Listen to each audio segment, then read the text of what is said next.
J'interviens au nom de l'UJFP, Association juive antisioniste.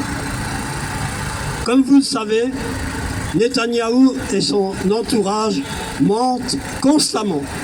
Mais il faut reconnaître qu'il y a une chose pour laquelle ils disent la vérité. C'est quand ils disent aux pays occidentaux, dans la France, nous partageons les mêmes valeurs. Effectivement, tous ces pays partagent les mêmes valeurs, à savoir les valeurs coloniales, néocoloniales, suprémacistes, racistes, islamophobes. Voilà, c'est ça l'unité entre Israël, les États-Unis et les pays occidentaux. Bon, nous sommes dans la situation marquée par une répression toujours importante contre des camarades et il faut absolument les soutenir pour que les procès auxquels ils ont affaire soient remportés par eux et non pas par l'État. Il faut aussi, et ça c'est très important, participer aux mobilisations en cours. Il n'y a pas que du négatif, même si la répression, la politique génocidaire, expansionniste d'Israël et des États-Unis contre le peuple palestinien, contre le peuple iranien, contre la Syrie, le Yémen, cette politique-là est atroce.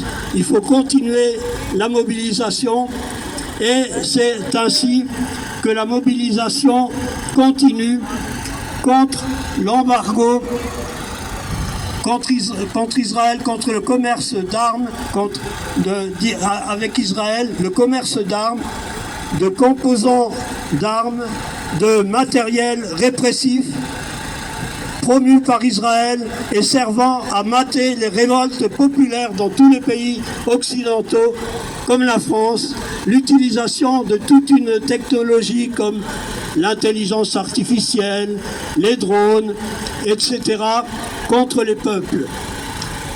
La mobilisation contre le salon de l'armement a été un succès important.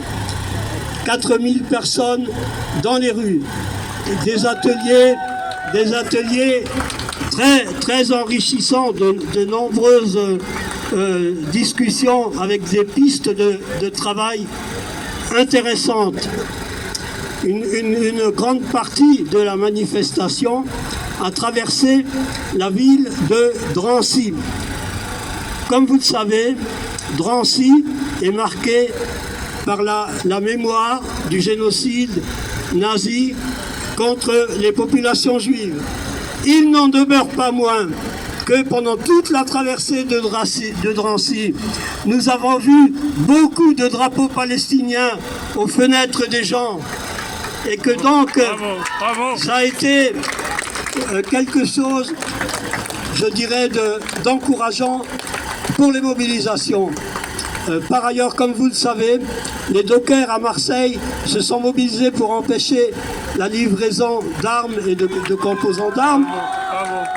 Et les syndicats aéroportuaires leur ont emboîté le pas dans la volonté d'empêcher que Roissy serve pour le transit d'armes ou de composants d'armes vers Israël.